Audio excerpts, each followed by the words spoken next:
In this video, I'm going to walk you through how to change phone number on Piggyvest. So all you just need to do, just log into your Piggyvest app on Android or on your iPhone. Then the next thing you're gonna do, just click on the top right icon where you can see, maybe it might be your profile picture, because I'm not using profile picture right here. So on that top icon where you see Piggyvest blue color, you can see, just click on it.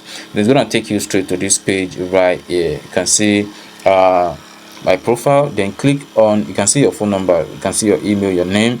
Just click on edit profile. Then you see that on this page you won't have access to edit anything, but for you to be able to change that, you have to contact the Piggyvest customer support center on their email or on their phone number, and they're gonna ask you for some questions on what to do. And then once you provide all the details, they're gonna change the number for you, just like that. It's very simple, just this process.